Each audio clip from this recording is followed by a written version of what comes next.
What is going on, everybody? It is episode 920 of Pop Culture Crisis. My name is Brett, and I am here once again with my co-host. Introduce yourself, please. Intersect yourself, please. Would you? Hello, crisis actors. It's Mary. We are back from the weekend, and Brett has a case of the Mondays. I do have a legitimate case of the Mondays today. Yeah. I'm feeling foggy.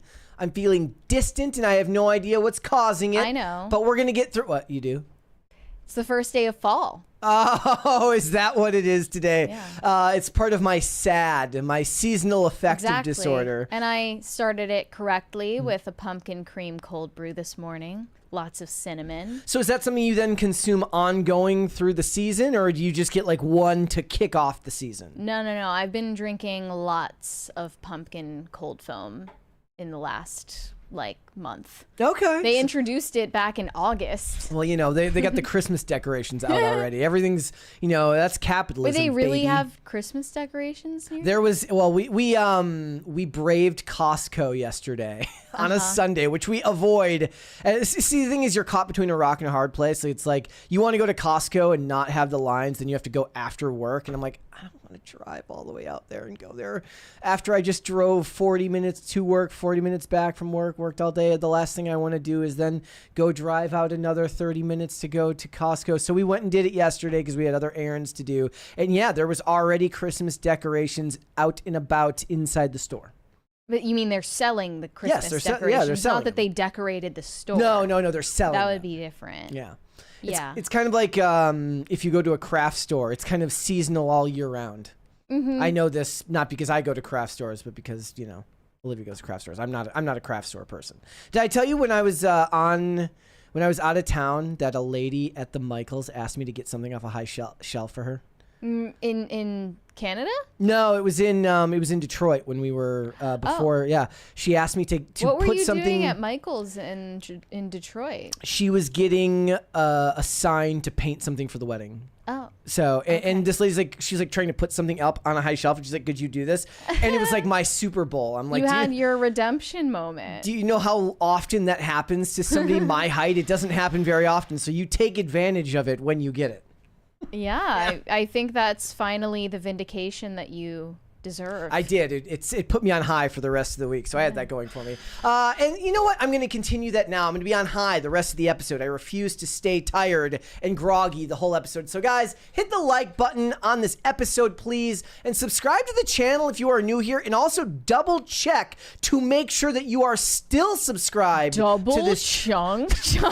Double check your subscription status. Sorry. We were talking about Costco, so it was on the mind. So, guys, check to make sure that you are still subscribed to Pop Culture Crisis. I want to double check and make sure that you haven't been unsubscribed, given some funny business that looks to be happening algorithmically over here. So go double check, double chunk, make sure that you're still subscribed to the channel. And remember to share this episode out with everybody in your life that you both love and hate. The more people that you share the content with, the faster this channel can grow. Also, you can argue with them about it. If there's people you hate, you can just go down in the comments section, just fight with the dude about what's going on this channel. We appreciate it when you go and do that, so you should do it. So what are we talking about today? We got a bunch of stuff to get into. Number one, of course, being that the ongoing scandal involving Jimmy Kimmel and Disney continues, and they seem to be looking to distract just a little bit with the release of the very, very underwhelming Mandalorian and Grogu trailer. So we're going to talk about how those... Baby Yoda. Sorry, Baby Yoda. So we're going to talk about how those things connect. We are also going to talk about an avalanche of subscription cancellations that were happening over at Disney Plus, and Disney supposedly doing some funny business to keep you from unsubscribing, which I 110% believe without any evidence whatsoever.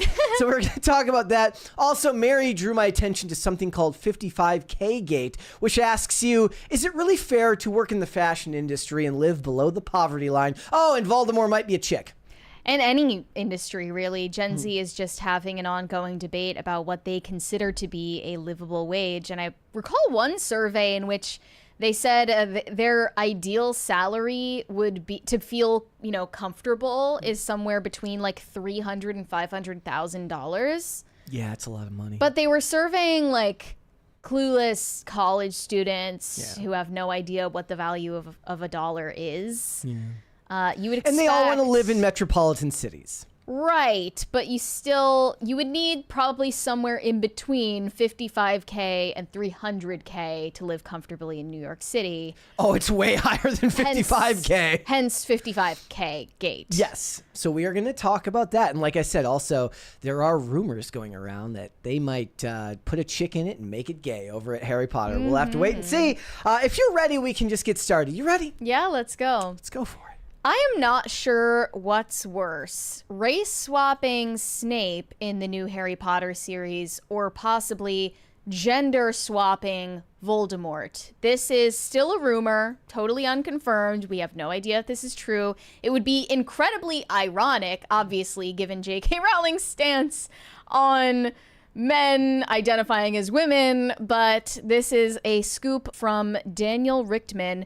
He tweeted out yesterday they're auditioning both men and women for Voldemort, so it's possible we could see a female Voldemort in the Harry Potter series. Look, when it comes to scoopers online, anything is possible, but sometimes I'm like, it's the 20th, maybe rent is due soon, and they're like, I gotta come up with revenue on I X. gotta put up something crazy. Look, they've has done to be Jeffree Star. It just has to be. Other than the Snape casting, it has been unbelievably accurate what they've done with most of the casting in the series. It's been acceptable. I would say above. I would say above average. I wouldn't even put it at acceptable. I'd say other than the Snape casting, unless we're doing it an overall grade, then the Snape casting degrades that rating very, very far. But if you were to eliminate the Snape casting from it has been exceptional casting as far as what the characters look like. And of course, all the details are behind Daniel Richtman's paywall Patreon. Yep. So we're not going to be paying for his Patreon to find out about this. I mean, I guess only time will tell. But they say if a female is cast as Voldemort in the TV series, it wouldn't be the first casting to cause a stir, with Papa Esiadu playing Professor Snape, originally played by Alan Rickman. In truth, it doesn't matter who is recast as any of the characters because each is beloved in the movie series. It would be impossible to please everyone. That doesn't mean it doesn't matter. It absolutely matters. Just because some people will be mad about everything you do doesn't mean you shouldn't try to be book accurate, which is why the Snape casting was such a dreadful mistake on their part. There were some memes, of course. I'm sorry, but I love this. It says, respectfully, how is Tom Riddle anywhere close to a gender-neutral name by ignoring the source material? Asked another. We would assume that if Lord Voldemort is played by a woman, her birth name wouldn't be Tom Riddle. I think that because they're auditioning men and women, what that actually means is they're going to maybe go for, what is her name? Tilda Swinton. Tilda Swinton. Yeah.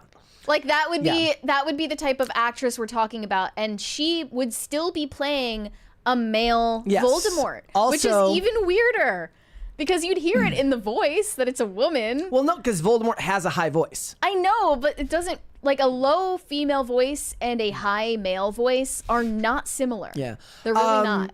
It also would probably mean that given the flashbacks, they would cast a male as Tom Riddle and then a female as Voldemort, meaning that young Tom Riddle would be played by a boy. Okay. And then Voldemort be played by a woman. Yeah, I mean, I suppose he has hermaphroditic qualities to him since he's sort of spindly and androgynous. I did love this photo. With the lipstick. And I was very upset because I tweeted about it. I said, LOL, ha ha ha, do it. And then it hit me when we were making the thumbnail. It's she who must not be named. By the way, Mandela effect, because I thought it was he who shall not be named. So did it's I. actually he who must not be named. Tell me if you also are under that Mandela effect. So, why didn't that come to me first? It should have come to me first. I had to retweet later with this photo so that I could get the proper one in. But I never think of the clever things on my first go. It always comes later. I can see it now. Lady Voldemort in lipstick and stilettos hissing at the Death Eaters. Fetch me my pumpkin spice latte or I'll turn you into a pair of Louboutins. I did like the one that says like Voldemort kills somebody with Avada Kedavra and then Bellatrix Lestrange, slay queen. Why stop there? Why not let a transsexual amputee horse who identifies as a reverse gamma ray burst play every role? Okay. Okay. This made me laugh because there is another casting that has come out. It says the fact that it's Svetlana Karabut has been cast as Professor Vector in the Harry Potter series. And then this person says, the fact that they're casting such minor characters tells me this series is going all in on book accuracy. Well, maybe not so all in on book accuracy if Voldemort's going to be a chick. But also, they have to cast minor characters. What are they talking about? Just the fact that she's not an extra? Well, they're saying that Professor Vector, like, you don't even learn anything. You know what? Like, you don't spend enough time with Professor Vector for it to matter. I've also never heard of Svetlana Karabut Neither have I. in my life. She looks like the chick from the commercials for, was it Mentos commercials or was it something else? Orbits? Orbits, maybe? No, not Orbits. No, it was mint peppermint patties. There. Okay, that's who this looks like? Yeah. Okay. The New York peppermint patties, I think. I did see this one. This person says, I never stopped to think what a female Voldemort could be like in Harry Potter, but damn if the first person York. what? I was saying New York. It's York peppermint patties. But damned if the first person that didn't pop into my head was Kate Blanchett for this role. I mean, like, she could do some good Voldemort cosplay. It doesn't mean that she should be in the TV series. Mm-hmm. We have a 20 here from Francisco Sanchez Jr. Where is it? Says Tilda Swinton played 3 separate characters in the 2018 movie. Is that Suspiria? One of those roles was a 70-plus-year-old male doctor. She's a pro at playing male characters. She's also a pro at gender or race-swapped roles, given the fact that her role as the Ancient One in Doctor Strange should have been a Tibetan character, but they couldn't do that because China was like, nah. Because they don't want acknowledgement of Tibet. China was like, nah, not on our watch. Tibet exists in the MCU? Apparently. Oh, okay. Controversial. I doubt this will happen, though. No. I think, like, if we're being realistic, yeah, especially after the Snape backlash, they're not going to recast Snape, but they're going to avoid any further controversy over casting, especially given J.K. Rowling's stance on, transgenderism. I think doubt they should just do it. To have just a cross-dresser in the main cast. So somebody else pointed out that this fundamentally, and they were operating under the premise that it would be a female Voldemort rather than a female actress playing Voldemort. But they were like, this completely changes Lily's relationship. Now she's LGBTQ. No. It would just be a really convincing costume. I do have to say Jeffree Star did the best Voldemort cosplay I've ever seen. If anyone is a real life Voldemort, it is Jeffree Star. Okay. I did also laugh at the idea that we could do this and maybe you have Pedro Pascal, but he plays a female Voldemort. Stunning and brave. Yes. Stunning and brave. I can't think of anything more stunning or more brave. And, and then he gets to get away from Disney and he doesn't have to work for Disney for a while because he's still all in on Marvel and he's still all in. Well, he's like half in on Star Wars, but he's still in when it comes to Star Wars. He gets to finally escape and go over to Warner Brothers and hang out with David Zaslav. I was just, I did a YouTube short over the weekend about the idea that Netflix does want to buy Warner Brothers. They're one of those companies that wants to put in an offer for the studio and the streaming service. They're not like Paramount, which just merged with Skydance and wants to buy the whole thing, including their cable affiliations.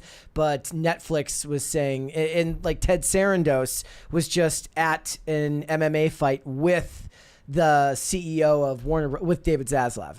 So maybe we get Pedro over there and he can go work for another company. That'd be good. Mm-hmm. Yeah, I also just was saying off air, I really want to live in a universe where we get just the most insane casting for this show just to make it more entertaining. Yeah, it would benefit us. Yeah, I want to see Jeffree Star playing Voldemort, not Cillian Murphy. I want to see Gerard Way playing Sirius Black. Okay. I want Charlie XCX to play Bellatrix. Yeah, she would have to play Bellatrix. Yeah. And who does Sabrina Carpenter play? Sabrina Carpenter? What she can play Fleur Delacour. Sure. And Justin Bieber would have to be in there somewhere. We were trying to figure out who Justin Bieber would play. Who would Justin be? He could play Victor Crumb. No, he's not tall enough to play Victor Crumb. Benson Boone should play what's the one that Robert Pattinson was playing? Oh, that's who I was just trying to think of. It was I forgot. Was his name Cedric? Yes, Cedric Diggory. Thank you. Yes, that's who he can play. Hey, that was who I was trying. That's who Justin Bieber could definitely play. Yeah, he could play the Robert Pattinson of this universe. If they DH him a little bit. And then his Cedric Diggory's whiny dad can be played by his wife. We have another 20 from Pop Culture Junkie. I've heard Warner's has Hollywood's highest paid crisis communications lawyer on retainer just for the Harry Potter series. I wonder what they're expecting. That's a very interesting point. And then there was another 20 up there above that. I mean, I wonder if that's partially because of like J.K. Rowling's controversial. It's definitely they're worried about J.K. Rowling getting embroiled in controversy. Francisco Sanchez Jr. said, "Oh, Brett, I forgot in the movie I'm Not There, she plays a version of your favorite singer, Bob Dylan." She's tailor-made for this She's perfect for the role. She is. Yeah. All right. Let's move on then. We got more to talk about. Honestly, we were hesitant to cover this story last week because the news cycle was just becoming so dark and disgusting. But this story has sort of reached a fever pitch at this point. This artist named David, it's spelled D4VD, he is being accused of murder. An extremely gruesome murder of a child, a teenage girl named Celeste, whose body was found in a Tesla that does in fact belong to him. This was last week. Celeste's body was found in his Tesla, and TMZ broke the story. She went missing when she was 13. This was a couple of years ago that she was last seen. Or rather, she was last seen in April of last year. Yeah, it says in early when she was 2024. 13. Yeah. And her family reportedly never met David, never knew that she was in a relationship with him, but she was. And David has been on tour throughout all of this reporting, and only after 5 consecutive shows has he stepped back and canceled the rest of that tour. He was hoping to just ignore all of this news, but he is the #1 suspect in her murder at this point. He is reportedly cooperating with the investigation and denies the allegations that it was him. But the interesting part of this case is that she has a matching tattoo, or rather her body has a matching tattoo with David. Tattoo on one of their fingers with the letters shh, like shh. And I heard that that's a common tattoo. Maybe it's not one that people would think is unique to them. Is there another celebrity that has it? Was it Rihanna? Yeah. Also has that same tattoo. But maybe David got the tattoo because Rihanna has the tattoo, and then his girlfriend at the time got a matching one with him. But what's so sinister about this story is that since the allegations surfaced of this murder, David has been soaring in popularity, and his songs have been streamed millions upon millions of times. He is now the biggest gainer on Spotify's global top artists chart, jumping 63 spots since the allegations. And his single, which is aptly titled Romantic Homicide, that came out just last year, is the biggest gainer on the charts, up 102 spots to number 42 with 2.1 million streams. And Romantic Homicide is a song people are now claiming is his confession to this murder. So Sydney Watson posted about this. She said that in the music video for Romantic Homicide, he is covered in blood and dragging a body that ends up being shoved into the back of a car. And we were just discussing this last week. Like, should artistic output be used as evidence in court cases? Yeah. Whether it's a suggestion of a confession to a crime or a character witness or perhaps a threat or an incitement to violence. Phil's take as a musician was that artists should not be held legally liable for lyrics that are interpreted as incitements to violence, but they should be held liable if it can be interpreted as a confession to a violent crime that's already taken place. And I looked at the lyrics for Romantic Homicide, and they are vague. I won't sit here and say it would be very hard to make a case confession. based on stuff like that. Yeah. It says, "I'm scared. It feels like you don't care. Enlighten me, my dear. Why am I still here? I don't mean to be complacent with the decisions you made, but why? In the back of my mind, you died, and I didn't even cry, not a single tear, and I'm sick of waiting patiently for someone that won't even arrive. I killed you. This is in the back of my mind. I killed you, and I didn't even regret it. I can't believe I said it, but it's true. I hate you." And he explained in one of these genius videos, the lyric, what it means. He said, "I wanted you to feel the emotion in this part of the song, not just repeat the hook, but say it in a different manner with the same feeling that the first part conveyed. So it's not like the thought of her is gone by itself or something that she did. It was something I decided to do. I killed her in the back of my mind, but it's more of a figurative I killed you, especially because I tried to stress that in the back of my mind. I say it so loud. So that's all in your mind because the most secure place you can be is in your mind. So if you're going to expel that thought from your mind, then everything else will just come together. All the pieces will just align." So in a way, he's trying to back out of the statement, "I killed you," by saying it's figurative and that it's more that he's cutting this person out of his life, not that he's killing the person. People have also scoured through his social media footprint and found a video on TikTok where he's cleaning shoes. And it's captioned, "I clean people's shoes as a side hustle," by the way. People found a picture of Celeste where she's wearing similar shoes to the ones in the video. And they're using this as evidence that he was cleaning evidence of the murder. These were shoes that, in fact, belonged to her. And now her sister, Celeste's sister, has opened her Instagram account and posted on it with a GoFundMe for her family and her funeral as well, which has raised, I believe, $18,000 at this point. They say, "Celeste was only 15 years old. She should still be here with us. She trusted someone who didn't protect her, and now she's gone." Which either suggests that they do think David is guilty, or they think that at the very least he didn't protect her from whoever did kill her. Yeah.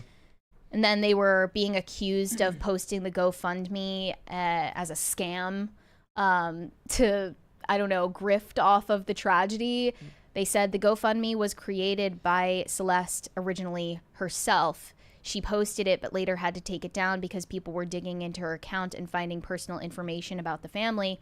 Out of respect for their privacy and protect them during this painful time, we decided to share it here instead. The fundraiser is simply about helping the family through a hard moment. We appreciate everyone's support, kindness, and prayers. Yeah. So, I mean, personally, my personal opinion, I think he's guilty. That's just my personal He's opinion. guilty either way if they were in a relationship. Oh, yeah. So that's not even to address the fact that David is 5 years older than Celeste, or at least how old Celeste was. Allegedly, they started dating when Celeste was 11 years old and he was 16. And she would have been 15 if she lived. And he is currently 20 years old. So he's, at the very least, a creep, a predator. And that's to say nothing of whether the allegations against him are credible. But yeah, he's clearly a dangerous person. People are pointing out that Teslas have cameras. Yes, there's limited storage space. And I think you have to have that mode turned on, right, for it to record if somebody's in the vicinity of the car. I don't know. The other thing that brought up is you brought up the imagery and whether a confession would be allowed in court, and what are artists allowed to kind of use in their art. Did you see this? I saw this earlier and completely forgot about it.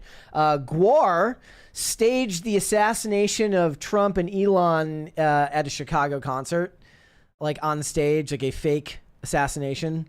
Okay. And people were, like, this is disgusting, this and that.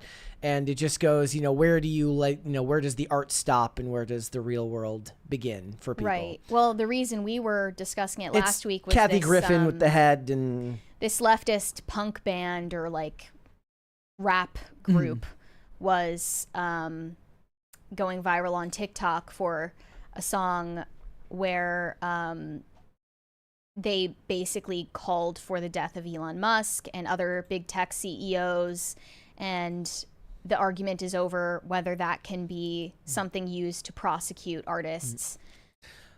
I don't know. I think I'm on Phil's side with this one. If it's about a crime that's already taken place and you're the number one suspect, that could at the very least be used as a character witness.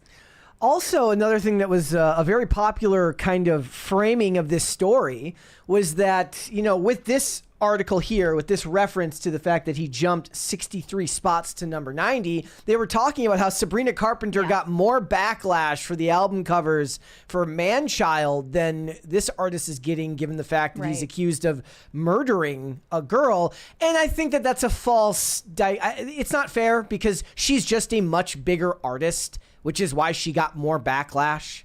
I don't think it has anything to do with misogyny. One of the replies said, "Oh, but every woman in the industry, including Taylor Swift and Lana Del Rey and Sabrina Carpenter, are canceled for literally breathing, while this man is a murderer and a PDF file, and now everyone is streaming him."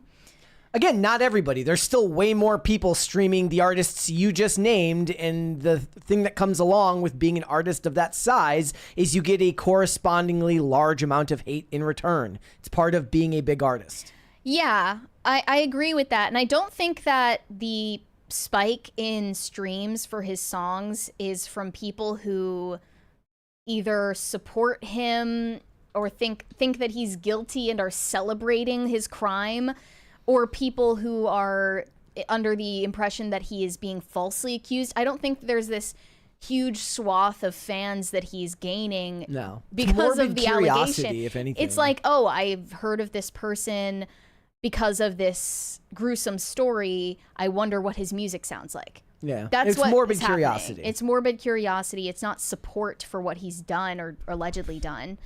And in the case of Sabrina Carpenter, that was more so a discussion about whether she was executing satire, in a way that landed with her audience. That was a completely different discussion, and it doesn't mean you can criticize one and not the other. You can criticize both for their own reasons. And this artist isn't under arrest. This artist hasn't been taken into custody yet, as far as I know. Just a person of interest, not even technically an official suspect. Though the coincidences are simply too much for people to buy. That it's his Tesla, they're just not buying it. And it is interesting to see what Sydney Watson pointed out, which is that, this is what the normies are talking about right now. This is the case that's fascinating people that don't have political brain and think about nothing but politics 24/7. It just goes to show that nothing really changes in history. The gruesome always makes headlines, and gruesome stories like this will always be a matter of public interest. It doesn't really matter. Like, the date may change, the players may change, but the story in a lot of ways ends up remaining the same. Right. So I just think people are misinterpreting this as some sort of wave of support for David, and it's definitely not. Yeah. If you're reading into it that way, you've let feminism rot your brain, actually. Agreed. All right. Speaking of which. Exactly. So it's been a while since we have talked about Bonnie Blue. She hasn't had as many headlines recently until this weekend, when it was reported that Bonnie Blue was assaulted at a nightclub in South Yorkshire. And at first, when I saw this story circulating, I assumed it was a man that punched her in the face. And it was not. It was a woman, a feminist, actually. who was angry at her for setting feminism back. Sadly, there is no video of her actually getting punched. No, the video of her getting punched isn't available anywhere that I could see. I say sadly because I wanted to be able to show it to you, to show you what happened, not because I think it's a good thing that she got hit. No. There is video of the woman who punched her getting dragged out of the club by security, but there isn't footage of the actual crime as far as I could tell. Yeah. Her name is Ella Faye, the woman who punched her. And this was surmised from a video that she originally posted. She filmed herself confronting Bonnie Blue. And I couldn't find that anywhere either. I think she scrubbed her TikTok at this point. But she filmed herself at the meet and greet asking Bonnie Blue, "Do you know how many years you've set back feminism?" Bonnie Blue was heard replying, "Oh, get out. I haven't." And Bonnie Blue is correct, actually. I echo what she said in her discussion with Andrew Tate, that she is the natural conclusion of feminism. That's where it was headed since at least the second wave in the 20th century. She then appeared to tell security to, quote, "get those fat Fs out." I kind of appreciate that she's like, hey, calm down. Police arrived at the nightclub at 1:22 a.m. on Friday. They confirmed that Bonnie Blue did not suffer any injuries, and a woman was held in custody and later released. Officers are still investigating, pending further information coming to light. In a statement, Bonnie Blue's tour, which is called the, Bang Bus Tour around the UK. Classy. Is promising fans there will be a high energy DJ sets, but no sexual behavior. This is a night built for making new friends, laughing until your cheeks hurt. Don't like that phrasing. And throwing yourself into the wildest freshers experience in Sheffield. And they're referring to the students who are entering uni in the UK at the moment. This is the season for school to start. Important notice, this event is a safe space for all. No sexual behavior is permitted inside the venue. Respect others and enjoy the party the right way. So allegedly, Bonnie Blue wasn't following the rules for her tour because according to Ella Faye, who punched her in the face, she says that Bonnie Blue was caught making out with her brother, not Bonnie Blue's brother, but Ella Faye's brother, in the bathroom at this nightclub. Here is what I was able to find. Thank you. I'll start back in a minute.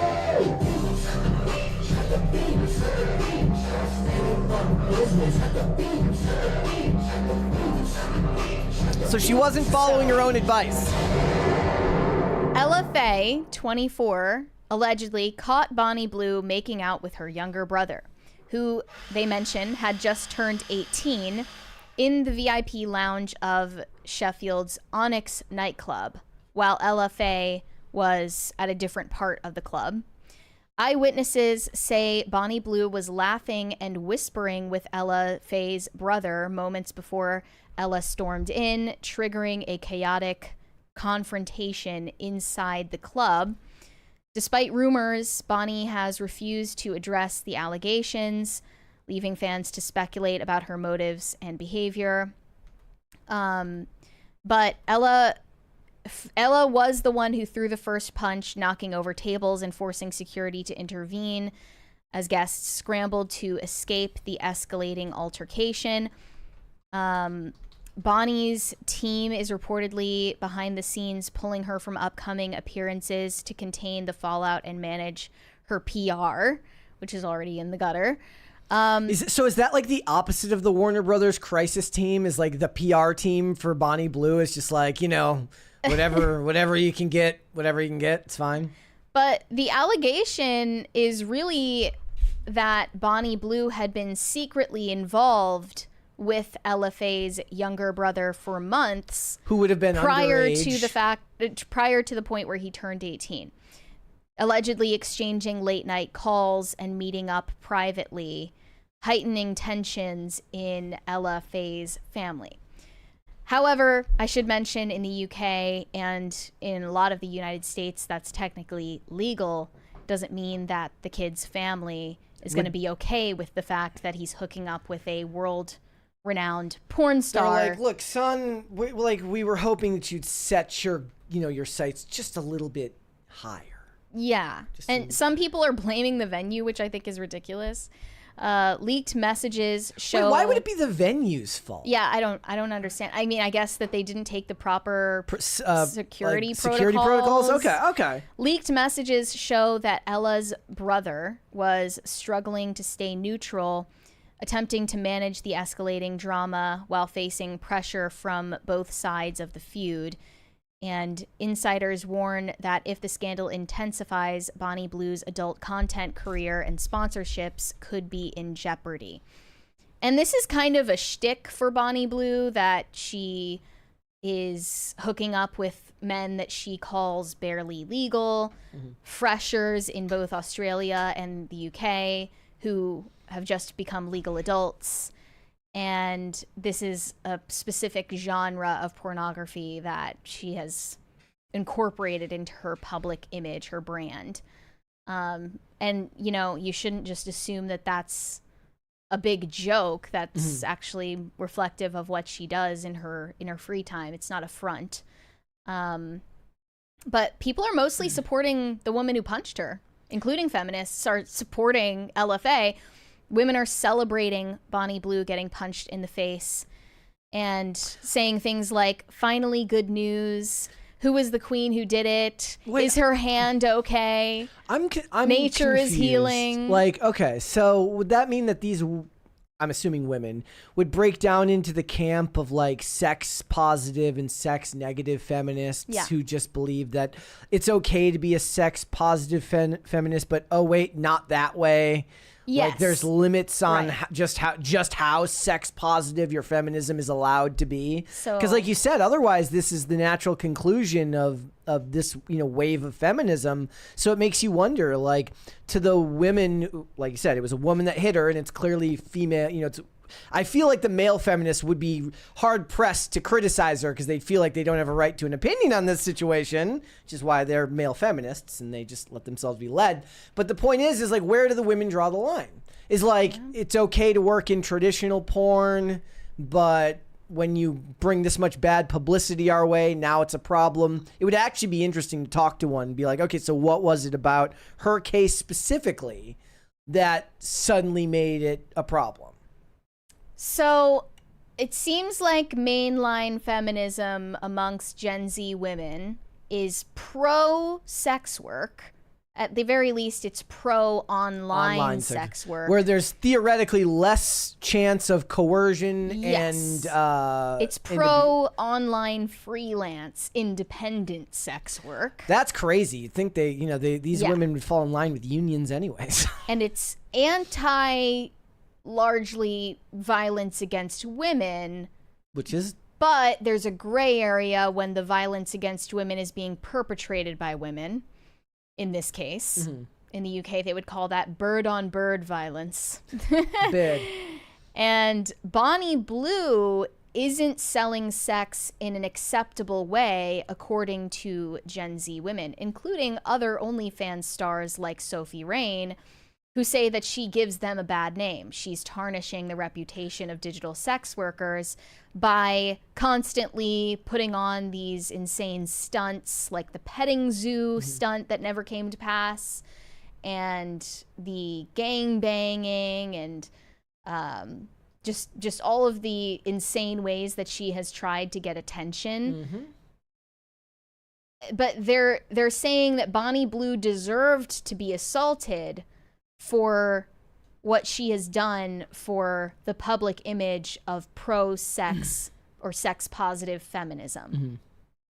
What Bonnie Blue has done actually is probably on net a good thing, because she is conferring shame back onto sex work, in my opinion at least. I mean, yeah, the most extreme example, I guess. She's at least showing people that this is disgusting and debauched, and I own that. It's not the same thing as fetching your boss a coffee. Yeah. Okay. And to draw a comparison between sex work and any other type of professional work is ludicrous. And Bonnie Blue would freely admit that.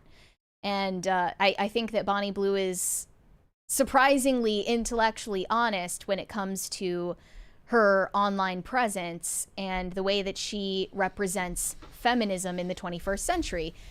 She knows just as well as we know that she is the natural conclusion of feminism from the genesis of the free love movement, which actually didn't begin with Woodstock or the 60s. It actually began with its earliest adopters in the 19th century. And you can go back and read about that history. That the free love movement predates feminism. And she is the natural end result of everything feminists have been fighting for not just decades, but centuries. I agree with Bonnie Blue on that, at the very least. And in case it wasn't clear, I don't condone violence against Bonnie Blue for anything she's done, even as opposed as I am to what she does morally speaking. She didn't deserve to get attacked physically. But I do see that she can clearly capitalize on this. She's going to capitalize on this as much as possible and use it to bolster her public image, and she's going to use this to her advantage no matter what. Okay. All right. We get a 20 before we move on from Elijah in the Rumble rant. Says Hunter Schafer is Voldemort. You heard it here first. Oh, I can't believe I didn't think of that. Yeah. There you go. That If no Link, then Voldemort. Yeah. All right. Oh, I hope they don't do it. All right. Let's move on. What would you like to see? Cringe or cute of the day first? Let's see cute first. Okay, we will do that. This one here is from Cora Nelson. This is Lily Muffin in Daisy Cakes. My sister's adorable fuzzy friends have a small sample of the extensive photo collection featuring these two goofballs. Aww. They're cuddling. Those are very cute kitties. Very cute. Oh, you can't see it is there in the in the far image there. Very cute. Very cute. Remember, guys, we're always kind of looking for more cute of the day. So if you would like to brag about your pets, submit them on X to me at Brett Dasovic and use the hashtag PCC Pets. Cute of the day works, but I checked the PCC Pets one because plenty of people use the hashtag Cute of the Day for other stuff. So use the hashtag PCC Pets. Photos, not videos. There was another PCC Pets, though.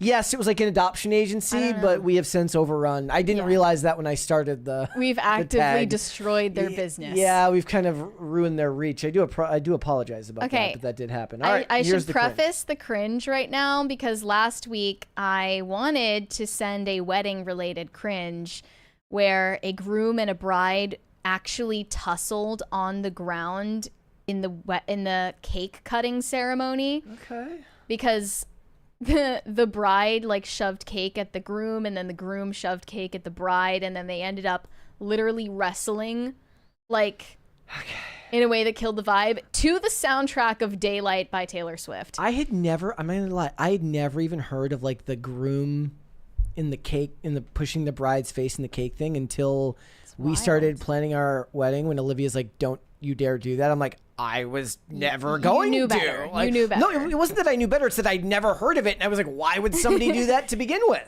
We missed a 20 here from Pop Culture Junkie. This just in from CNBC. Kimmel will be back on air next Tuesday on ABC. See, all of that was incredible. Much ado about nothing. All right. Well, I guess we'll keep that in mind when we go into our segments now. All right, here we go. But this is a different wedding cringe than the original. It was deleted, unfortunately. If anybody objects to this marriage, this is your opportunity to speak now or forever hold your peace.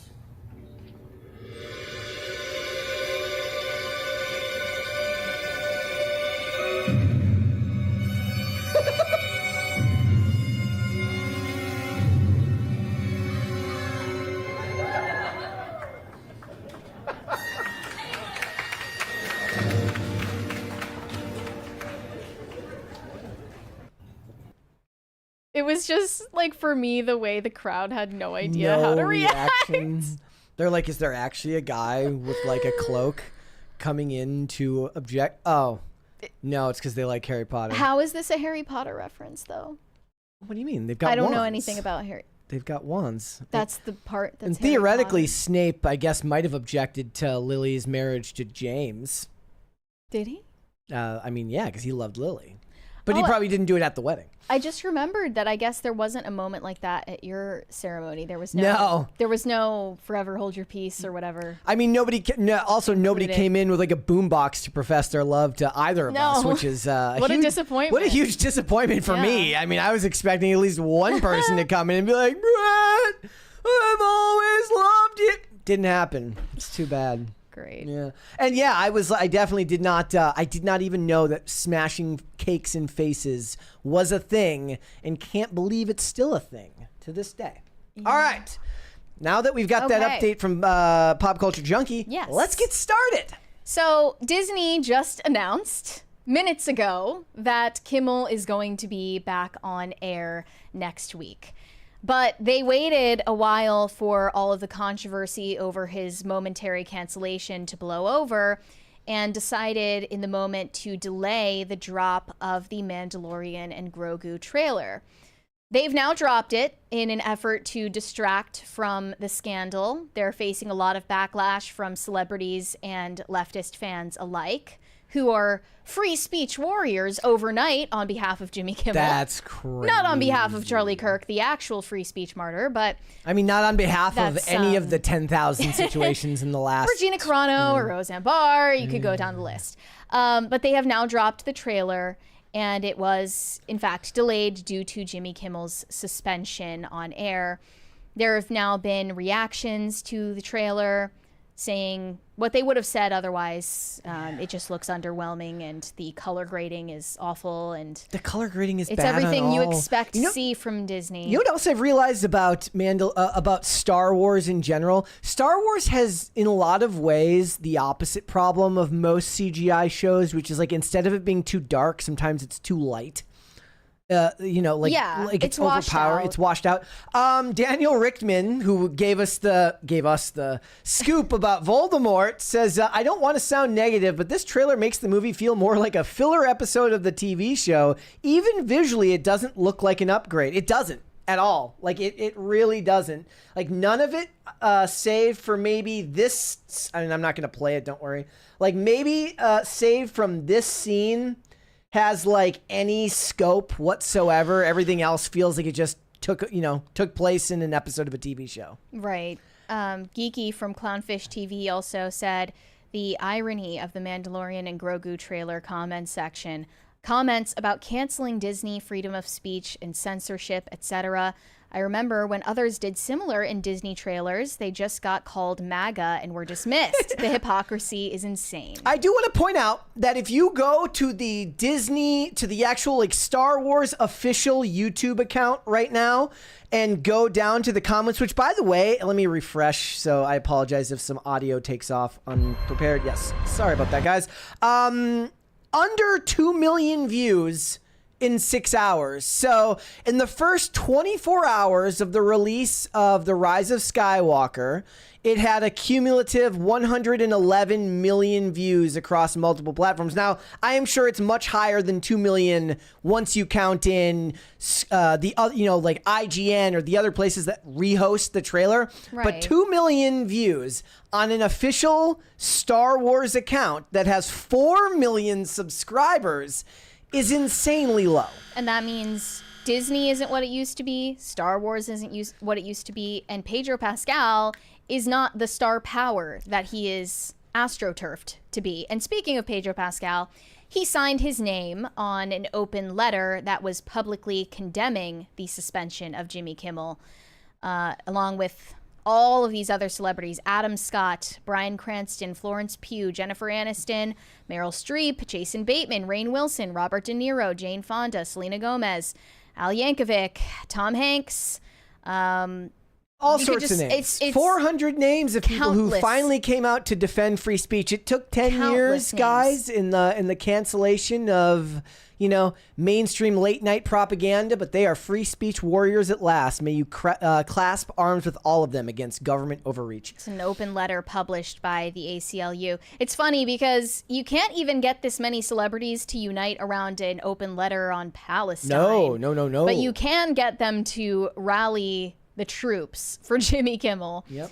I did pull Olivia up Rodrigo also made a statement on Instagram saying, "So upset over this blatant censorship and abuse of power. I stand with Jimmy Kimmel and I stand for freedom of speech." Yep. Go off, Queen.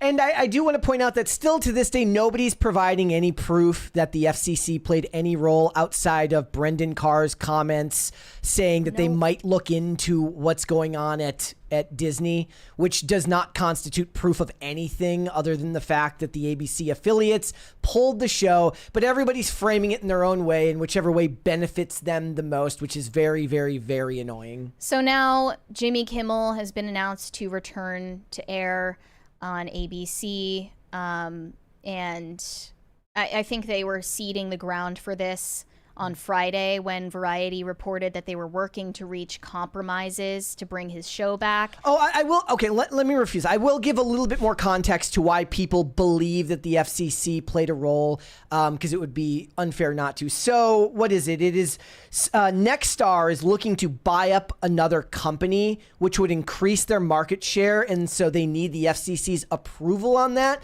So the argument people were making is that they removed Jimmy Kimmel to appease the FCC so that the FCC would approve their acquisition of another company. Okay. That's their argument. What do you think of that argument? I mean, it's, I guess the facts are there, but that doesn't prove anything because knowing that they want to buy a company and knowing that the FCC plays a role in whether they get approved for that, that does matter.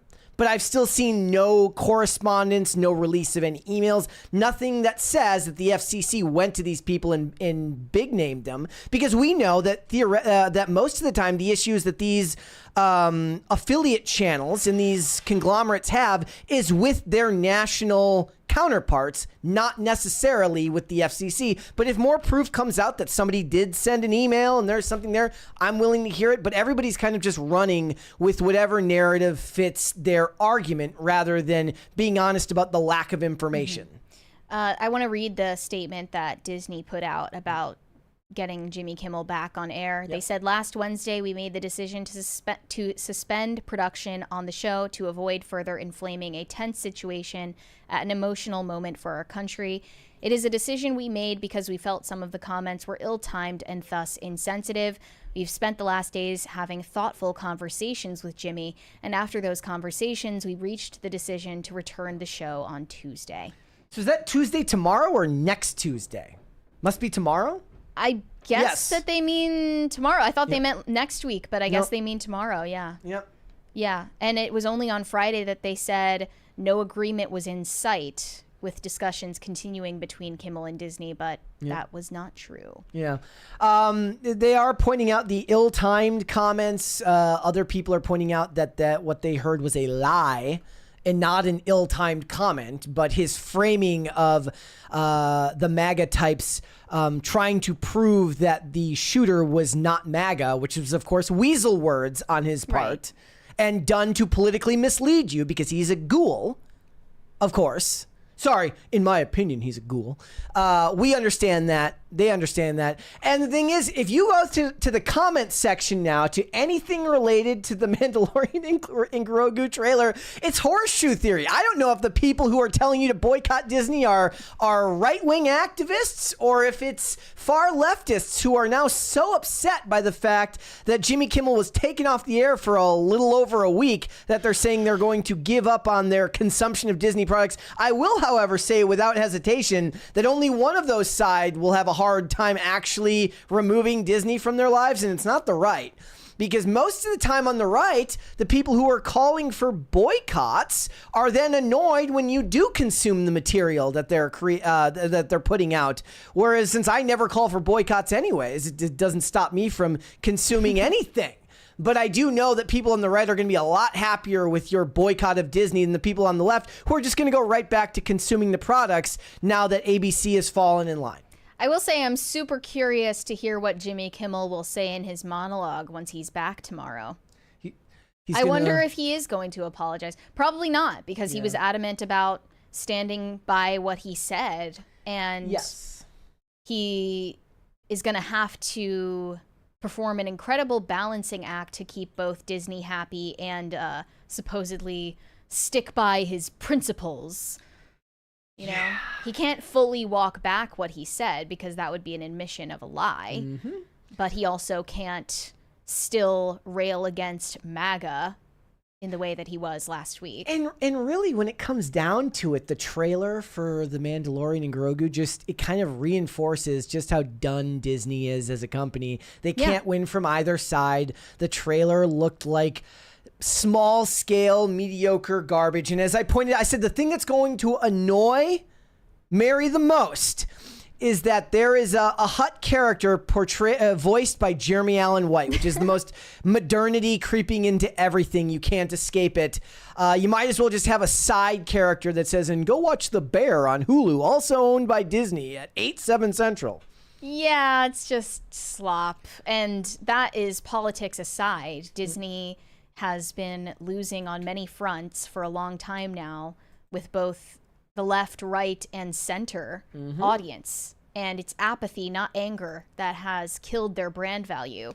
Apathy does way more damage than all the anger in the world. Yes. It really does. Like, for all of the anger that came around for Cuties, rightfully so, it didn't matter because there's like, even for a brand like Netflix, there is no apathy because everybody just has the streaming service, right? You can kind of price your way out of it because you can be apathetic about something that costs too much, and Netflix costs a lot.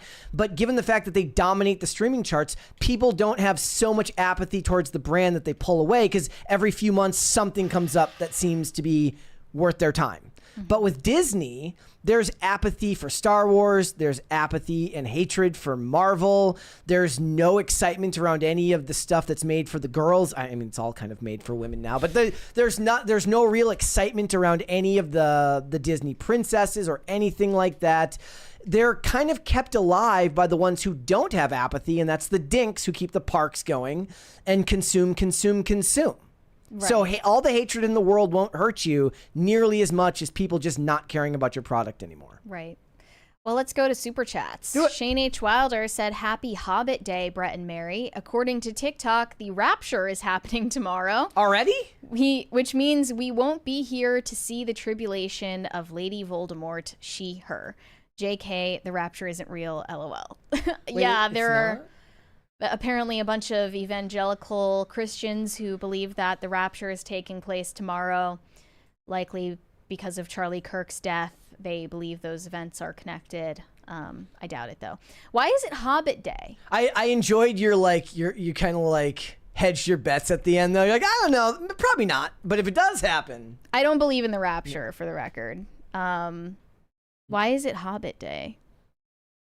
Does it say? I'm confused. It's the Lord of the Rings? It's the birthday of Bilbo and Frodo Baggins. Okay. I wish we could have Nerderotic on to talk about it. He loves Lord of the Rings. Weary Traveler said, Brett, where can I get some of those crisp white tees you're always wearing? I buy Drop them. the link. I buy them in bulk. From? Why are you gatekeeping? Amazon. You're gatekeeping Amazon Prime right now? You buy a 6-pack and it costs like $20. Is it a specific brand? They're Fruit of the Loom. Always buy the Fruit of the Loom ones because the Hanes shirts aren't cut long enough. They're not as long. Don't worry, they're not as long as the shirts you guys make fun of me for, but they're longer than the ones that are. You know, the Hanes ones are so short that you're wearing straight up tunics. Hmm. They're not. They're if at a certain length, it's not a t-shirt anymore. It's a tunic. I love it. I love it. Well, I can't do that as much now because they don't pair well with actual denim, but you can wear them with joggers. Mm-hmm. Yeah. Quiet Inari said, Brett, did you find your Uggo black Velcro shoes? They were not Uggo. Those shoes were amazing. I don't know if that was you. Somebody sent me a picture of some ugly ass. These were the Converse shoes that you were searching for? Somebody sent me a picture of these ugly ass ones that were not the ones that I had back in the day. I haven't even been able to find a picture of the ones that I had back in the day. Maybe it was a fever dream. Maybe I was just on a ton of drugs and I never actually owned a pair, but I did. Shane H. Wilder said, Mary over here praying to Saint Hildegard of Bingen, the creator and patron saint of pumpkin spice. The saint and mystic said of pumpkin spice that it, quote, makes the soul joyful and diminishes harmful moods. That's just your caffeine addiction speaking. I didn't know there was a patron saint of pumpkin spice, but I love that, and she's right. I do love her music, though. Who is it? Saint Hildegard of Bingen. She's, I believe, a doctor of the church and a composer of a lot of music. Ooh. Let's hold off on the rest and we'll come back after. Let's move on. Okay, so obviously Jimmy Kimmel is returning to ABC. That's either happening tomorrow or next week. It's unclear right now. But in response to his suspension, there was a large drove of subscribers to Disney Plus leaving the platform and posting screenshots of them ending their subscriptions, including, first and foremost, you can't make this Noah up. Centineo, this actor Noah Centineo. He posted a screenshot on his Instagram story of his cancellation for Disney Plus. And it says, you may continue to watch Disney Plus until September 18th, 2026, which means, and he didn't know this because he's an airhead, he subscribed to Disney Plus for a year in order to cancel it and screenshot it. And he did. That is true monetary privilege when you don't even get a month subscription to then cancel it. When you have no concept of money, you're like, yeah, I'll buy the year subscription. He is such a himbo. I'm sorry. I just remembered that this happened, but you need to pull up this clip of Noah Centineo. He gave a speech at the People's Choice Awards 5 years ago where just listen to it. Just listen to it in all of its glory. This never gets easier, anyone watching at home. It's always so nerve-wracking. You're like, oh my God, people, and I gotta talk and I gotta say things. Cole killed it. Thank you, Netflix. Thank you, Matt Kaplan. Thank you, Robin Marshall. Thank you, Ace. Awesomeness. Thank you, Laura Morano, Cami, Odysseus. He talks like Cast Mark crew, Ruffalo. Everyone, you guys killed it, and I couldn't have done it without you. I just want to say thank you, everyone at home. You are the reason I'm on this stage. You are the reason I get to do what I am passionate about.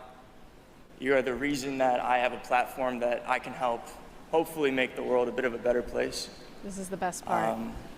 Right here. And before I go, I just want to say it matters not what you've done, but what you do with what you've done for others.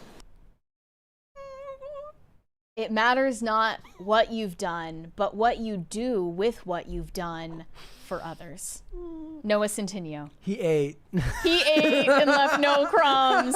So that's the type of intellectual powerhouse we're dealing with right now. The man who subscribed to Disney Plus in order to virtue signal about canceling Disney And Plus. bought a year. Idiot. He didn't get Idiot. a month. He bought a year. This is the definition of a himbo. He's basically the Gen Z. He's the Gen Z Mark Ruffalo, but he kind of even lower looks. IQ. He even kind of looks a little bit like young Mark Ruffalo. Yeah. He's a Ruffalo daughter. I can't. But it is true that Disney Plus faced a wave of cancellations on the platform. Who knows if that's going to actually make a dent in their revenue? There were unconfirmed reports that Disney lost $3.87 billion to $4 billion overnight because of Jimmy Kimmel. However, we aren't able to find a source for that. But then a bunch of people bought at the dip and it rebounded. So I think it was reported somewhere in Business Insider, but I wasn't able to find also, the Disney Plus cancellation page was mysteriously crashing, which, look, if I was Disney And I had a wave of people suddenly calling to boycott my product with cancellations. I too would ask my IT department to just make it a little bit harder for people to access the page to cancel. With cancellations surging, many subscribers reported technical issues. On Reddit's r/FauxMoi, one post read, "The page to cancel your Hulu/Disney Plus subscription keeps crashing." Another added, "Already canceled my Disney subscription," while others said they faced looping logins and stalled forms. These first-hand accounts suggest Disney's system struggled under the unusual traffic volume. Or there's some funny business going on and they were just trying to force people to continue their subscriptions. So this person says Sinclair and Disney are so shook at the backlash from caving to Trump and not defending the First Amendment, like you care, that they won't even let you cancel Disney Plus. Go to pause subscription and no issue. Immediate connection with options on how long to pause. Go to cancel subscription and sorry, but an unexpected error has happened. You have talked before about how difficult they make it for you to cancel your Amazon Prime subscription. It's like they move the button around and suddenly you're in another form. They move the order of like yes and no. So no is over here and yes is over here. Then yes is over here. No is over here. And there was, if I remember correctly, there was like remember when the Biden administration said like they made it like illegal to do it. Like you had to do one click. You could do one click cancellations for airlines. Oh, and then that got overturned. Oh.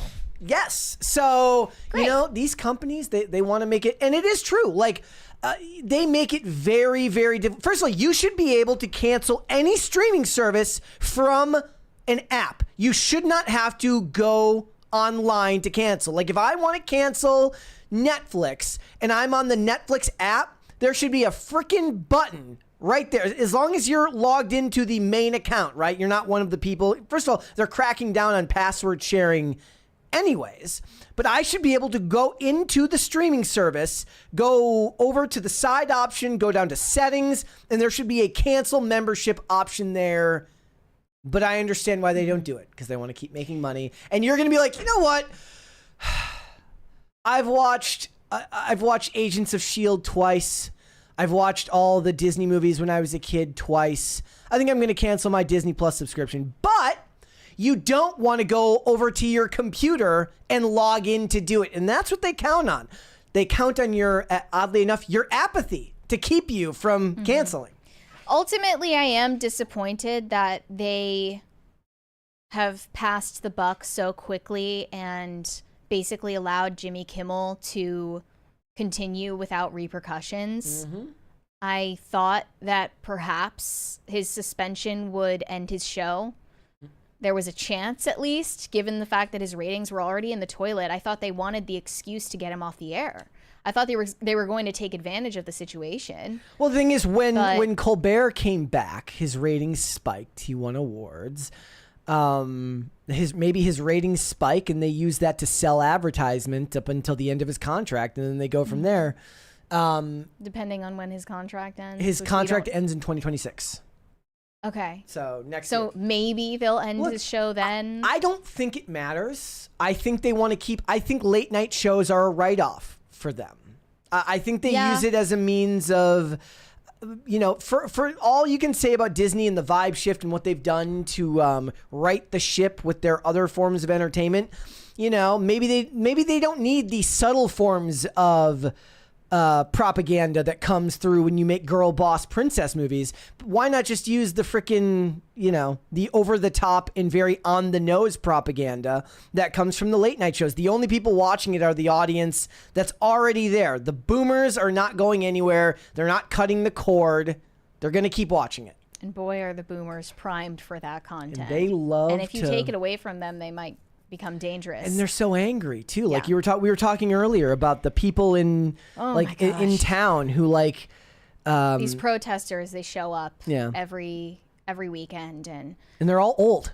They're all gray haired, and they're all holding signs about democracy and empathy and resistance. And I'm just thinking, like, don't you have a family?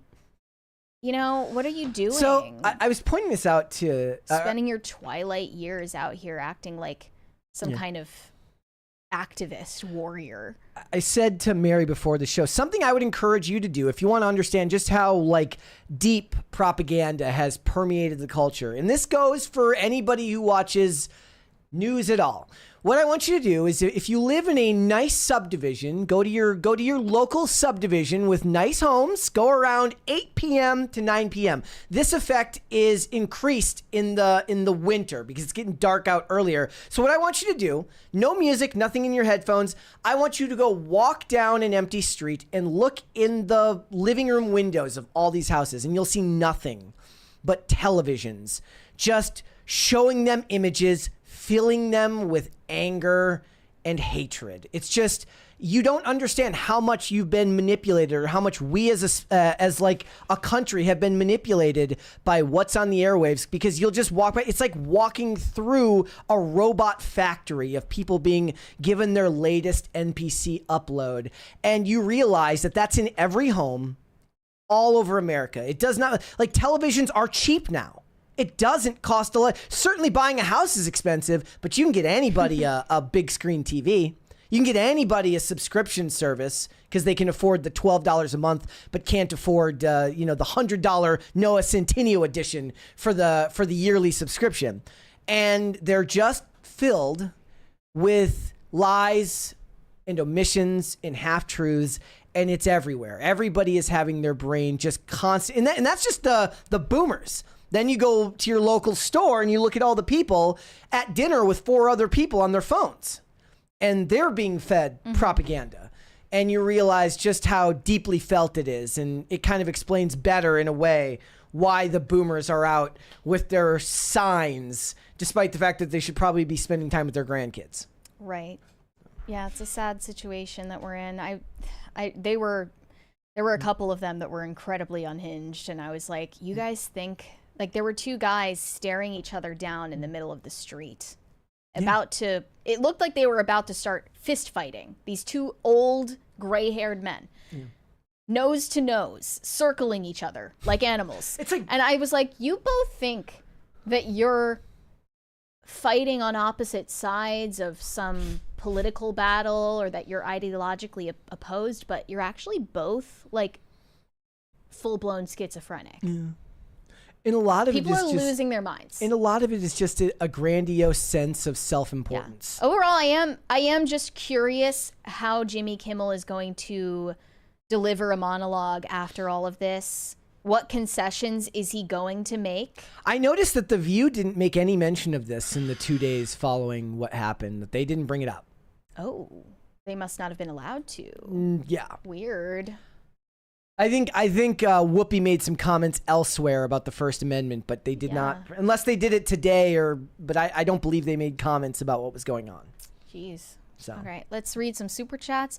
Big Dave said, still substituted? What? Subscribed, he meant. Like, I'm guessing he's making a joke, because I asked everybody to check and make sure they were still subscribed. Thank you. Weary Traveler said BBL Voldemort. Yeah. That's what they'll do. He's kind of slim thick. They could get Cardi B.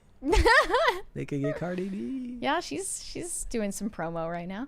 Greg Duvier said a female Voldemort can't have a male beat a woman, so the real chosen one is Hermione, and only she can stop the evil boss girl. Fair enough. Do it. I want to see it. Why not at this point? TX Goliath said Cynthia Erivo or Pedro Pascal as Voldemort. Yes. Cynthia Erivo. Both. Cynthia Erivo would be a more convincing Voldemort than Pedro Pascal. But I do see what people are saying about Pedro Pascal's like facial structure. Yeah. That it does and his nose, it works for that type of makeup. I just think like get Pedro Pascal out of this discussion. Like he's in everything already. He's oversaturated. Shane H. Wilder said, I agree with Phil. Ozzy was taken to court for his song Sewer Slide Solution because they said it caused someone to unalive themselves. The song was about the death of Bon Scott due to alcoholism.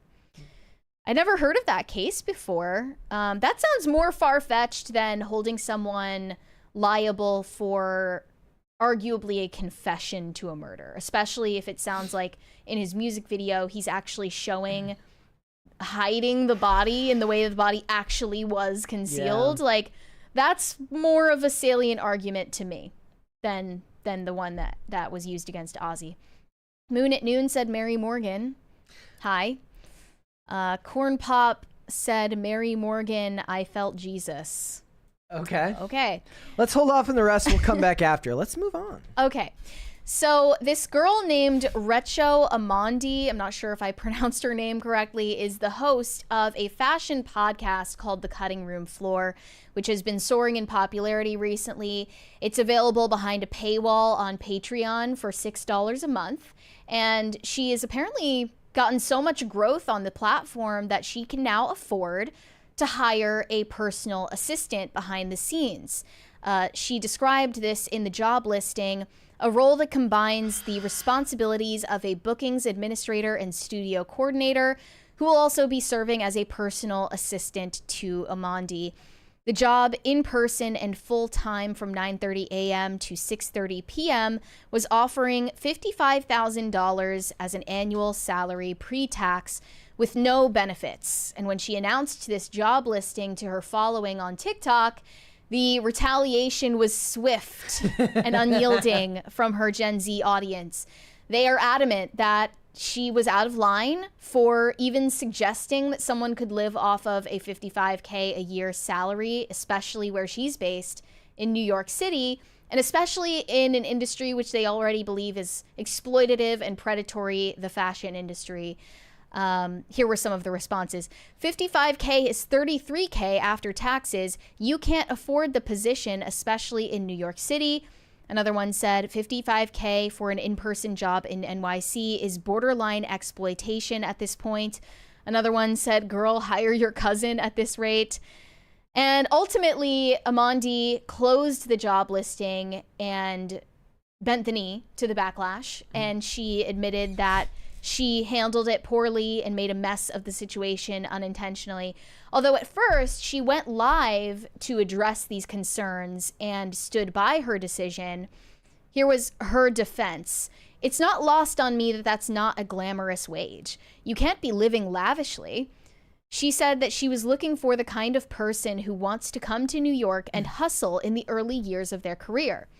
I was paid $30,000 out of school. You're eating ramen. You're never taking an Uber. Where do you guys think the 55K is coming from? She's obviously saying this is coming straight out of my earnings. Yeah. This is what I can afford. Other people were saying, well, a personal assistant is a luxury. And if you're not able to pay a personal assistant the proper salary, that's not a luxury that you're at the stage of affording it right now. Which is, of in your own course, career. Not an accurate argument, because the thing about the free market is there will be somebody willing to do it, as this has been proven in every industry like this, especially in a place like New York City, where people who are industrious and want to get ahead understand that the benefits of taking that job, as horrible as that salary is that it gives them access to names, dates, and places that they never would have had access to before. So the Rolodex that they will build from working that job is its own salary. Right. And that's even proven in this situation. And it is, I'm sorry, 55K in New York is insane. They're going to have 9 roommates. It's going to be illegal wherever they're living, but that's something they're going to have to choose to do. It's not incumbent on the person who's paying them, especially if it's the max of what they can afford to do, to offer more, unless they want to develop a reputation as a really, really good employer. But she can't afford that right now, so she's going with the other option, and it's going to work. Well, Amandi echoed that same sentiment, saying it's not the value of the salary that you're in it for. You're in it for the networking. It's like being paid in promo. Yeah, exactly. There are a lot of people who would love to get a job out of school, and it's 55K because they see value in it. She also added that 800 people applied for the position before she took the job listing down. So there are plenty of people that were willing to take this on. Who knows how they were planning to survive on that salary. But it was pointed out that entry-level positions at Condé Nast, the parent company of Vogue and several other fashion publications, start at even lower salaries, like 51K per year. And what that means isn't that, you know, the fashion industry is just full of people who are willing to rough it for opportunities. It actually means that those entry-level positions at Condé Nast or other prominent fashion brands are going to people who, for lack of a better phrasing, work for fun. They're for Nepo babies who likely have a trust fund, are being supported at least in part by their parents, have a nest egg of some sort, that are not in the job for the salary. They're in it for the experience and the connections. The connections, and because they essentially see it as a hobby more than anything. So these jobs are not going to people who need money to live. Yeah. They're going to people who are already wealthy, generationally, most of the time. But in the middle of all this controversy popping off, the cutting room floor page was still releasing content. And people thought that added even more to the tone deaf response from the host. She initially posted this clip with Gwyneth Paltrow, of all people, who is known for being shamelessly out of touch and elitist. And it's a great one. Let's share. Here we go. Is About for the rich, like, oh, Goop is for the rich white Brentwood mom. All this stuff on Goop is so unattainable. It's too expensive. Well, that's not true. But I'm also like, but I kind of thought that was the point, though. I don't think that everything on the site is unattainable, but trying to be everything to everybody is a disaster. The Goop woman is kind of like the me of her circle. Who's the Goop shopper? So she's 40 plus. She has 2.2 children, college educated, largely coastal. Is she rich? Yes. Well, we kind of have two cohorts. We have like a reader cohort and a shopper cohort. But the shopper cohort has a higher household income than the reader. Are you selling people the prospect that they can be you? No. Be like you? No. I'm selling people the prospect that they can be them. Yeah, but this audience of people have come because they love you, because they... That was a little bit intellectually dishonest. Well, that's why people love this host, watching because you she 'cause calls them out. They aspire to be you. Totally. But I think there's also something irreverent about me. There's a pushback against existing systems that I think our woman likes. That's who I believe Goop is speaking to. But also moneyed. Most of what we buy is not for that super, super affluent. It's more affluent. Not super, just regular affluent. Okay, fair.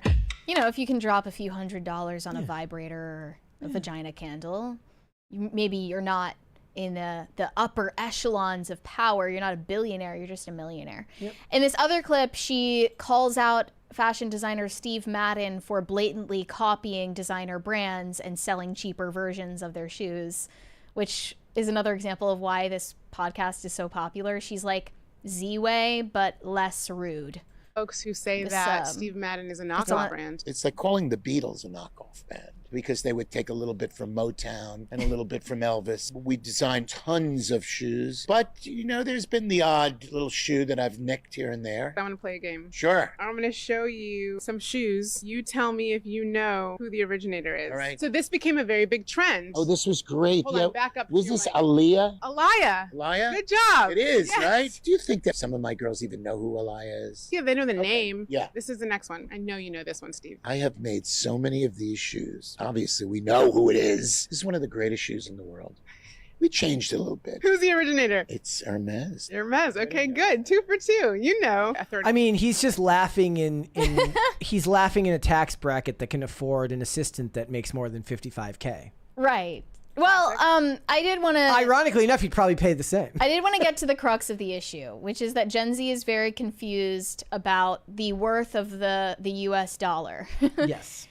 I don't know where it originated, but I mentioned earlier this survey of Gen Z, I believe either college students or college graduates, and they were asked, how much would you need to make per year to feel comfortable with your wage?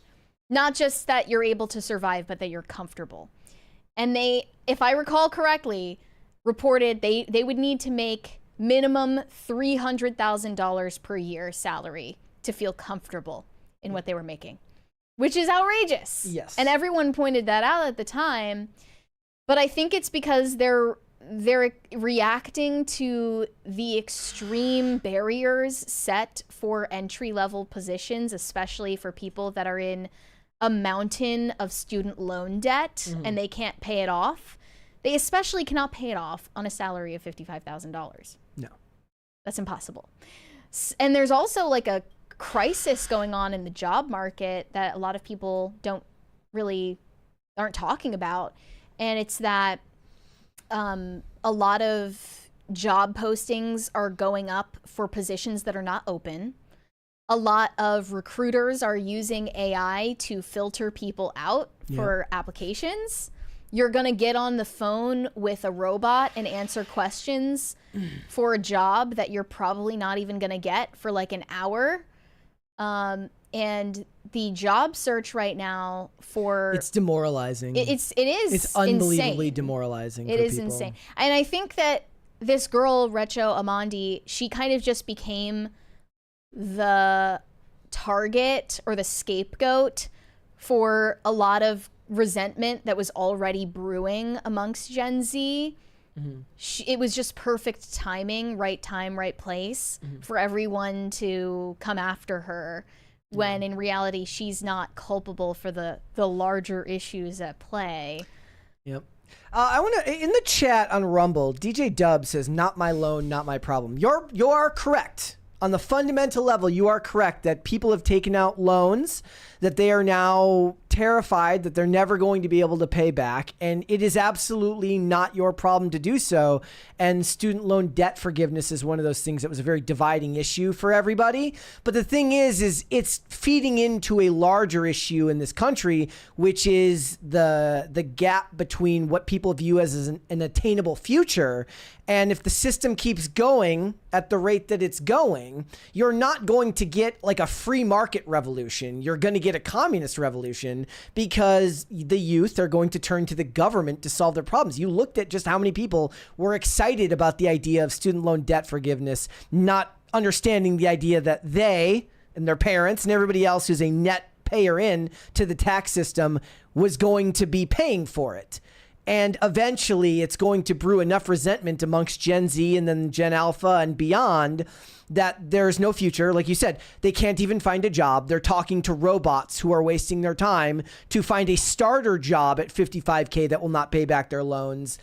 Something has to be done eventually, and saying "not my problem" is true. It is not your problem, but it will make problems for the rest of the country down the line. This is just a microcosm of that on a different level, though their understanding of the free market is very, very limited, of course. Yeah. This is igniting a lot of class resentment. Yep. And definitely, I would say it explains some of Gen Z's attraction to communism, like just straight up hammer and sickle communism, not whatever you dress up liberalism in to disguise communism, but just straight up shameless endorsement of actual like means of production belong to the state. Yep.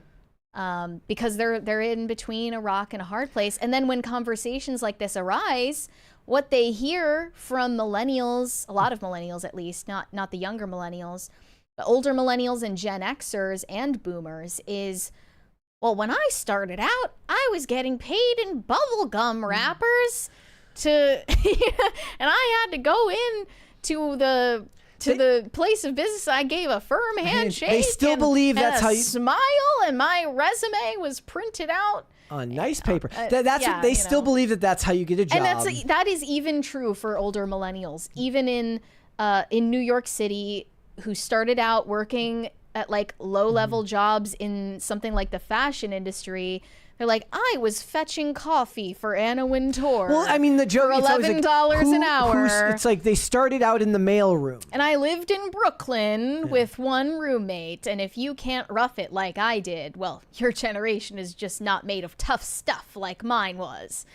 And it comes off as incredibly tone deaf and unhelpful. And it seems like a lot of people are like, when it comes to conversations about the economy or about dating or about college, like student loans, any number of things, they're just happy for themselves that they got the last chopper out of knob. Yep. They couldn't really seem to give an F less what young people today are dealing with in these various facets of adult life, especially dating. Like when it comes to dating, there's very little sympathy for the situation that young people are in with dating apps and in hookup culture, situationships, serial monogamy, non-commitment. The list just goes on and on. The people who are married, especially like boomers, Gen Xers, and some millennials, they seem to just be so satisfied with themselves that they didn't have to deal with any of this, and they have no idea. Well, I think part of that's because they're what having it's like these, out there. They're having these discussions online with people that mean nothing to them. You're like, how much empathy do you expect a person who you don't know in the real world to really drum up for you? But if they had that conversation with their children and they're still taking the same tone, that's a problem. Like, here's one of the clapbacks to the backlash that was sent to Rachel Amandi from a millennial. I reckon folks take off their rose-tinted glasses and ask their older friends how much their first job in NYC paid them. I was once paid $11 an hour for an assistant role at a top publication in fashion with no benefits. Years before that, I had a friend who interned more than once for no pay, no lunch, and was expected to go above and beyond on the daily. But they're talking about things that happened pre-2008 and pre-COVID as well. It's completely... The landscape is not comparable. And in some ways, it's a problem with Gen Z's attitudes towards work.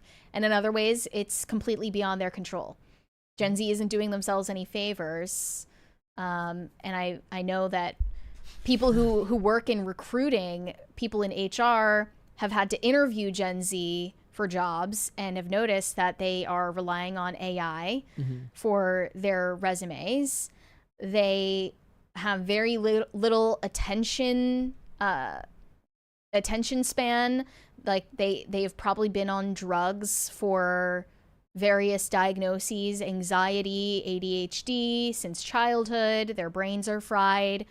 They're constantly on social media. They have very poor social skills. They weren't raised with work ethic as a priority or a top value. And that's the reality. There aren't a lot of hireable Zoomers in general. Yeah. But even the ones who are at the top of their game are having a problem finding good work and being able to afford life. Yep. Anywhere in the country, let alone New York City. Yep. All right, let's finish these super chats. Oh, also, as we finish these super chats, I do have to address an insane comment, an absolutely insane comment that showed up in the chat. I can't let it go. Okay. Steve, he was singing the virtues of Gildan t-shirts, and I can't let that slide. I forgot about them. There is literally, he wasn't just complimenting Gildan t-shirts, he was complimenting the cut of Gildan t-shirts. Gildan t-shirts were cut for nobody. If you want a shirt that doesn't fit anybody, any body type, any size correctly, buy yourself a Gildan t-shirt. I can't let that abide. I'm sorry, man. Like, that's insane to me. So if you made a tier list, it would be Fruit of the Loom on top, then Hanes, then Gildan? No, it's just Fruit of the Loom. I'm not going to wear the other ones at all. But Hanes is like at least mid-tier? I'm not wearing it. No, that one's cut awful too. The Gildan ones are too thick. The reason I buy the Fruit of the Loom ones is because they're thin. They're very, very thin. I don't like heavier t-shirts. So yeah, I mean, look, if you want to like Hanes, fine. Maybe you just got a small upper, like no torso and long legs or something. Fine. Are you body shaming right now? I'm body shaming right now. But if you like Gildan t-shirts, that's not a real thing. That's not a real thing. I'm sorry. Do you wear wife beaters? No. Have you? Tank tops. That's not really a thing. No. Okay.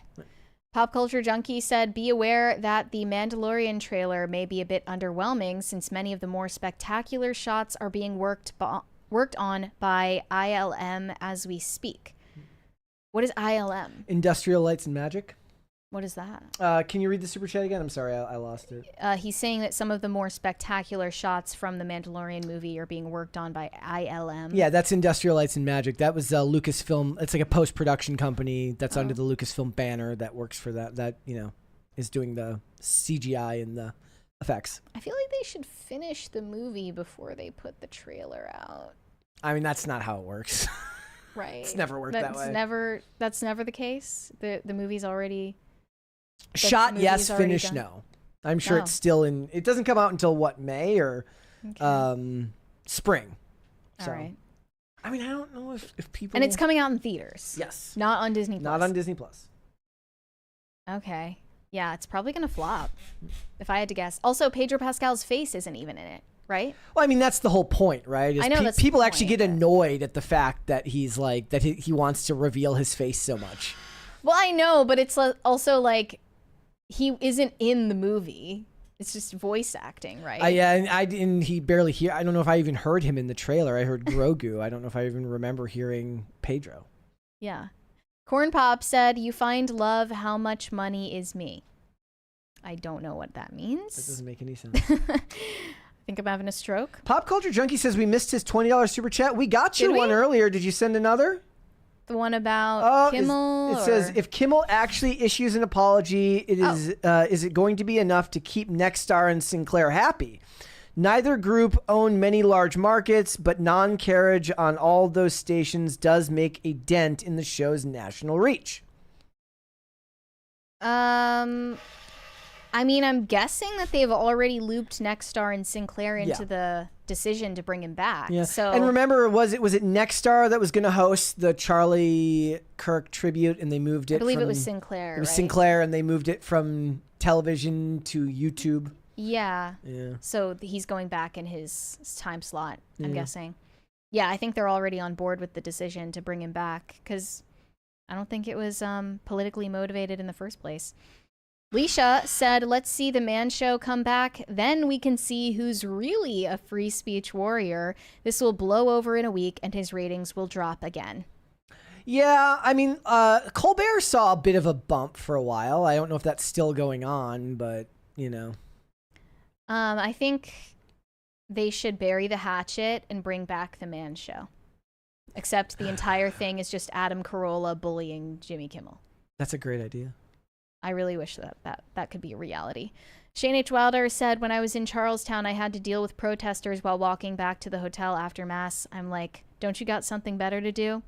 Well, they're not, from what I can tell, violent people or rude or anything. I've spoken to protesters before, and they're mild-mannered old people. You had but conversations with them? Yeah, but they're delusional. That's the real problem. Wait, so what did you talk to him about?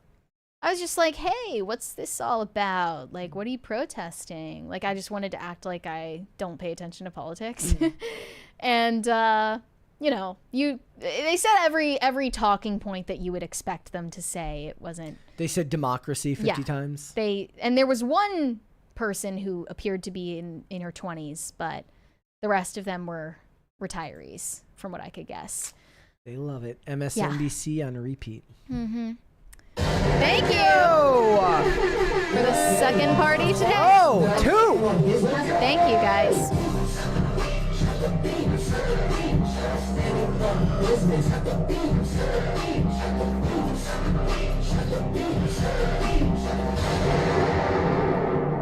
Shane H. Wilder said, "I was worried they were going to break a hip." Yeah. Well, it's the holding the sign like this. It's hard work. And going like that. It's physically taxing. Throws one of your hips out of alignment. They're out there for hours doing the important work, because if you stand outside and hold up a sign, that's going to stop the fascist dictatorship. I wonder how much that's connected to just not having anything else to do. Like, could you just stop it all by getting them hobby? Like, can they go to bingo night together? Maybe, like old people maybe used to people do? misjudged pickleball. Maybe if we got all of these people into pickleball, we wouldn't have to deal with so many protesters.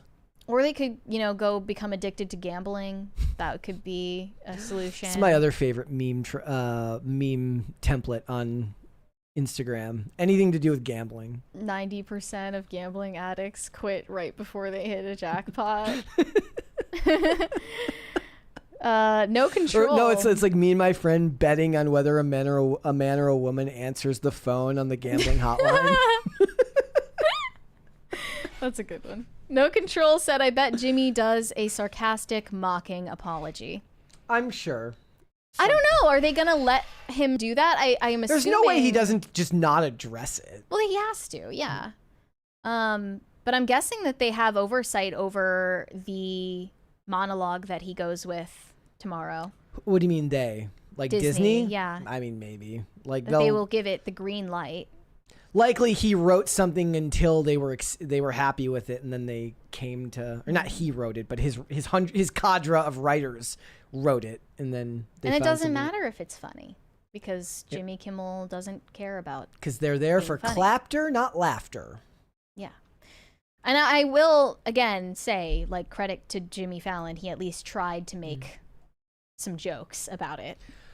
We got a Rumble rant here from the local Wendigo. Says, I bring an anti-Christian girl with me to my second time at a Russian Orthodox church and an event. Suddenly, she wants to try to become Orthodox. YouTube wouldn't let me say this. Why would you bring an anti-Christian person to a church? She must not be that anti-Christian. Anti-Christian with an open mind. I guess so. Well, good luck with that. Yeah. Flirt to convert. That's the way to go. Vincent DeVekis said, "Do you guys do debates anymore? Haven't seen you on much." Is debates a show that I don't know about? I'm so confused. I'm so confused. Like, I've never done a debate. I don't do debates. I'm not smart. Unless you consider whatever debates, but that's not Maybe really- that's what he means. That's not really a debate. I don't know. I don't know what you're referring to. Yeah. We're not really known Do you for mean that. like going on IRL? Because that's not a debate either. Usually, no. If it's a debate, it's usually between Tim and the guest. And whoever, yeah. Yeah. It's like if you end up lucky enough to. Or end Tim up- and Ian. Like if you end up on an episode with Elijah, you can just sit back and not talk because they're going to argue the whole time. Yep. Just get comfortable, bring Like- some snacks. Look, can you imagine the episode I fell asleep on wasn't that episode? I was enthralled, truly. By their debate? Yeah. It's like back and forth, back and forth, back and forth. Yeah, because, I mean, Tim just wasn't even doing the thing he normally does where he cuts it and then goes to the next segment. He wasn't even concerned with getting segments at that point. No, he's like, He's sorry. like, no, I'm standing on He's business. like, the dude will not abide. We're gonna hash this out. It doesn't matter if nothing comes of it. Brian Bledsoe said Kimmel won't apologize, possibly some half-hearted and vague. He'll make some blubbering message about free speech and authoritarianism, along with a quote-unquote joke about FCC. He's probably gonna push the narrative that the FCC took him off the air. That's likely. And his audience will believe it. Brian Bledsoe said, was fortunate to attend Charlie Kirk's memorial yesterday and was such a moving experience in a soul-touching atmosphere. Well, that's incredible Couldn't believe how long it was. that you got that opportunity. It was. How long was it? Was like over 5 hours or something Really? like that. How long was it? It was like because we were out running errands yesterday, and Olivia was listening to it, and it just kept going. It was like a rock concert. It seemed like there's like I every thought it was only a couple hours, but I guess I was wrong. How long was I it, don't know. guys? It felt like forever, but maybe I just because I wasn't watching it firsthand. How long did it run? The only part I've watched in full so far was Erica's speech, and I do think that is the most important part of it. Yeah. I'm probably not going to go to the trouble of like listening to everyone's speech, especially from the clips that I saw. It was just like kind of weird how people were trying to make it into an RNC 2.0. Like you felt it was a little bit too convention-esque rather than Yeah. like the focus got pulled a little bit. I think that's Yeah. I think that's a very fair critique. And I'm not trying to be insensitive even by pointing that out. It's like, but people are acting like if you had any criticism of the tone of any of the speeches whatsoever, you're like being disrespectful to Charlie. And I'm like, okay, I guess I'll just shut up now. And I did perhaps misjudge something that Trump said in his speech. Yeah, I saw that. I saw your post about that. Yeah, his remark was something about how Charlie like loved his enemies and he was better than me in that regard. I hate my opponents and I don't want them to do well. And he kind of played that for laughs. And at first I was really grossed out by that comment, but then people pointed out that he might have meant it in a way that was building up Charlie and a self-deprecating joke. Which I pointed out last time. I was like, that's not really his bag. He's And not that's- known for self-deprecating No, humor. no. So forgive me if I wasn't, prepared to hear it from Trump of all people. But then I considered that point of view and I was like, okay, maybe I jumped to a negative conclusion. But I only did because I saw so many people putting down Erica's speech, the message of her speech being forgiveness. She really kept it for the most part away from politics, and it was focused on the spiritual aspect and Charlie's faith and for forgiving his killer, which is an incredible thing for her to do in front of so many people. And I did feel like it was undermined by Trump, but maybe I was reacting that way because I saw so many people replying to her anonymously, being unfair to her. Yeah, and the second people start sharing their opinions, it can start to color how you perceive what it is. You really need to take it in first on your own. Like a lot of times you can't even just take something in on your own and then look at the opinions. You need to consume something at least twice to really cement the starting of what your thoughts are on a topic, and then perhaps engage with what other people's interpretations of it are. In my opinion, the people who were really out of line were the ones who were saying that she was wrong to forgive the killer. Yeah. Because first of all, who are you to even say that? It's not your husband who was killed. But what was she gonna do? Write up a speech about how angry she is and deliver that to the nation? Like, of course not. And she's rooted in her faith just as much as Charlie was. So, yeah, I loved her speech. Everything about it was perfect. E7Z45 said, Gwyneth Paltrow's candle equals EPA crime at home. Well, you know what? That's because she's making products for people who can afford to pay EPA violations. But Gwyneth, that doesn't make sense because Gwyneth was Crunchy before Crunchy was right-wing coded. Yep. So I'm sure it's a non-toxic candle. She stands on business. Yeah.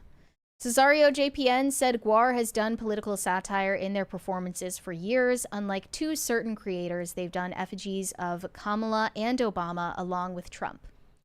Always good to hear that they're not limiting it to one. Cool. Shane H. Wilder said, true thing that was told to me by a boomer. By your age, I had a house and been married twice. That's not the flex you think it is. Yeah, that's not really something to brag about. Yeah, kind of embarrassing. Quiet Inari said, I sent you those Uggo shoes on Insta. Yeah, LOL. those weren't the ones that I had. I saw those. Those weren't the ones that I had. Okay. They weren't those. They were a very specific Converse brand. It was, yes, shoe. Very long. I have a picture somewhere of they were me. corduroy, you said? Black and Velcro corduroy. and high top Converse. I have a photo somewhere of myself at like a house party or something wearing them. And I tried to like, at one point, I think I used like Google image search on the shoe, just the shoe part of it to try and find them. I've never been able to find them since then. Damn. Bagel Bites said Comfort Colors is the superior t-shirt brand. I don't even know what that is. I've never heard of that. I saw somebody mention True Classics earlier. I mean, those are kind of ones that you buy if you have money to buy a 3-pack for a certain price, whereas I want to get a 6-pack for the same price as a 3-pack. And I really do buy these mostly because they're thin and I can wear them skating without overheating. American Metal Mama said, my husband and I agree we wouldn't survive the current dating culture 16 years and counting. Congrats. That is a huge accomplishment. That's awesome. Shane H. Wilder said, since the late night shows are pre-recorded, I wonder if they'll edit his monologue in post if he goes too off the rails. They just do a bunch of jump cuts like it's a TikTok video. Like not even to another angle. Yeah. You know, he should start doing his monologue with a phone. I think Adam Carolla should join him for his monologue. That would be just great. kind of stand there ominously. Hairbrain Studio said, how corny. Carl Jung says a narcissist's shadow seeks to consume an empath's light. The shadow has insecurity one can't integrate into one's conscious self. That must cause a little anxiety. You're too intellectual for me, my friend. I have no idea what you're getting at there. There's a 20 from Alejandro Reyes. Says, congrats, Brett, on the wedding. I don't know if they spell me with one T to be mean, or if it's a sign of endearment, or if they just don't know. But I appreciate it. And thank you very much. Hairbrain Studio said, I enjoyed the 10 minutes I got to catch early start. I don't know if you mean the memorial service or this this episode, but it was very emotional for a lot of people. Yeah. I saw Olivia was definitely cutting onions while we were driving. Like Erica's speech, I mean, I stopped myself, but I definitely could have cried about it. Pop Culture Junkie said, can't wait for Kimmel's overnight national Nielsen's on Wednesday morning. Probably highest he'll ever have. Yep, they'll be high. It'll be a record set for his career. Yep. American Metal Mama said all the onions were being cut during Erica's speech. This is factual. Shane H. Wilder said it was 8 hours. 8 hours, wow. Not 2, not 5, 8. I thought it was like 5. Okay. The 2 best speeches were Erica and Jack Posobiec. I got into some arguments with people who don't understand what forgiveness is. All I can do is point them to St. Maria Goretti. Absolutely.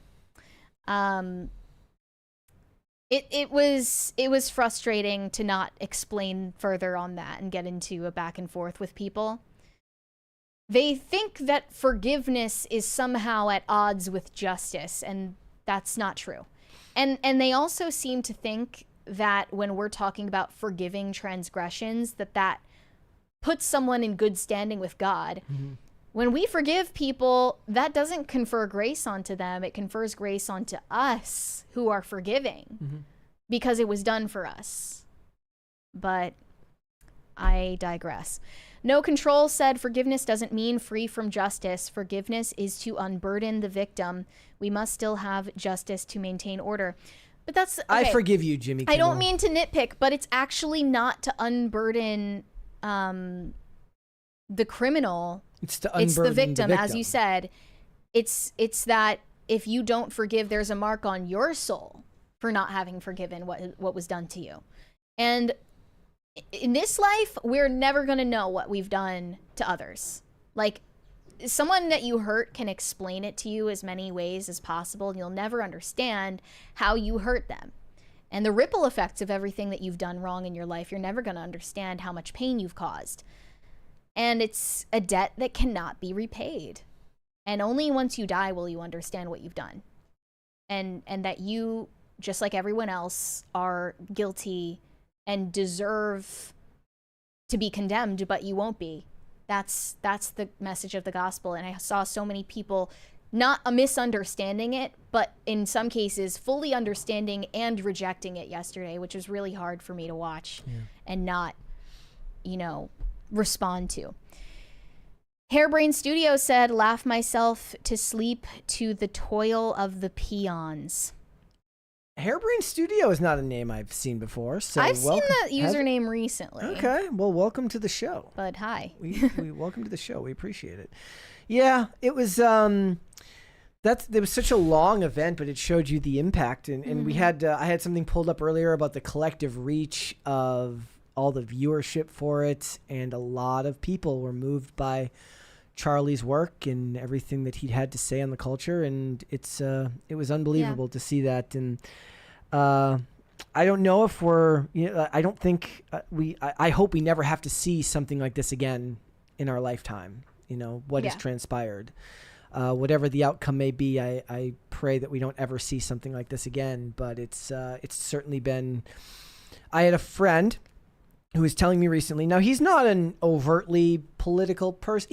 I shouldn't say that. He cares about politics, but I would never describe him as a right-wing person. He quit his job because of the rhetoric at where he worked around what happened to Charlie Kirk. It disgusted him. He said that they were, like, the people that he worked with were openly celebrating what happened to him, and he loved that job, and he quit because he's like, I cannot be surrounded by people like that. And you have this idiot governor telling you to touch grass and put your phone away, and then you go to work and this is what you see. Yeah. Like, get real. Well, I get the sentiment of that because people always talk about how Twitter is not real life. I get that. But in a way, Twitter and other social media platforms are distilled id of the general population, and now you're seeing that being unleashed in real life. Brian Bledsoe said 8 hours, 3 hours of Christian worship music. Then the rest was speeches. Most of them were similar. Talk of Charlie's faith, a personal story, and sometime a call to action, most in line around 3 a.m. Wow. I didn't care for Trump talking about tariffs and something about autism. I mean, it's just like, dude, it's not about you. Not the time. It's not about. Not the place. It's not about your administration.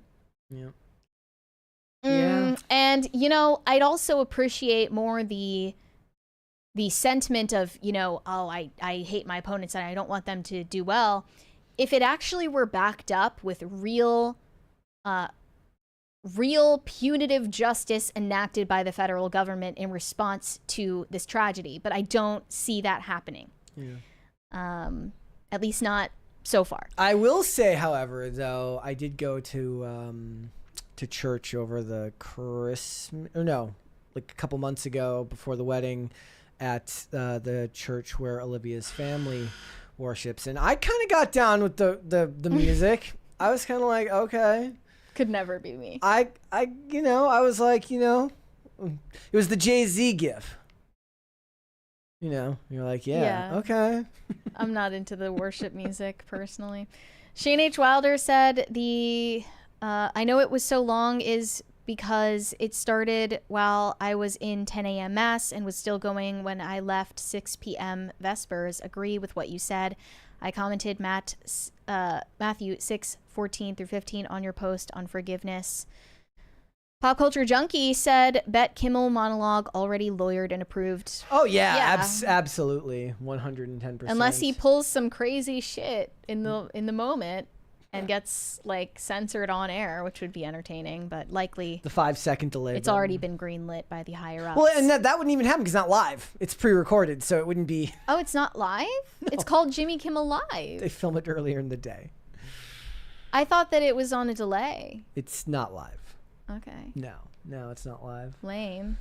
Imagine the hassle for guests having to like be there at 10 p.m. rather than being able to fly out like a reasonable time when they're done. Yeah, that sucks. We are we did just hit a third crisis party, so we will get that before the show is over. That's awesome. One more there from American Metal Mama. 2 days before Charlie, I stopped talking to work friends. They made jokes about the Catholic school shooting on work chat. I was disgusted. Yeah. Yep, this is just the reality we're living in, unfortunately. Shane H. Wilder said we need to force feed Brett some Gregorian chant. Yeah. How you know I won't like that one just as well? It's basically lo-fi for Catholics. There you go. Hey, I think I follow one of those like those YouTube Catholic channels. lo-fi? Yeah, I think I follow That's one. a different thing, but close. I think I follow one of those. Do we have any Rumble rants? Nope, we are all caught up, guys. Just making sure. Over on Rumble, Ginger Beard Gage says music was wonderful. I was in and out of the beginning speeches. I really only cared about Erica and the president's speeches, honestly. Right. Yeah, I mean, like I said, I was there for the music. Somebody make a compilation of all the music. I do just wish that Erica had the last word. That she had spoken last. Yeah. Yeah. Yeah, that seems weird. I wish that were the case. Yeah. But I'm not trying to be nitpicky about it. It's just like some things about it really weren't. They were off to me. The vibes were off. Like it was like people in the administration auditioning for 2028. Yeah. Corn Pop says Brett is the FBI, maybe. Straight Rippin' 93 said I like turtles. I like turtles. Thank you. We need to incorporate you saying I like turtles. I like turtles into the crisis party sound. Can we do that? Somebody will have to cut it. Yeah. Someone send Brett a clip of him saying I like turtles. I like turtles. Not that one. That one wasn't very good. Do it now. No. Oh, no. Do it now. No, take it one from Friday's show. What did I just see here? Yes, and again, Corn Pop says Brett is the FBI. Maybe he said that multiple times now. He's accusing me of being a Fed. I'm not tall enough, and I don't have enough of a crew cut to be a Fed. If anyone's the Fed here, it's me. I think that's been established. There you go. All right, guys, before we go, would you hit the like button on this video, please, and subscribe to the channel if you are new here and you have not subscribed to this channel yet already. Also, I do want to ask you to please go ahead and double check to make sure that you are still subscribed to the channel, just in case YouTube is pulling any funny business. Just want to make sure. Yes. All right.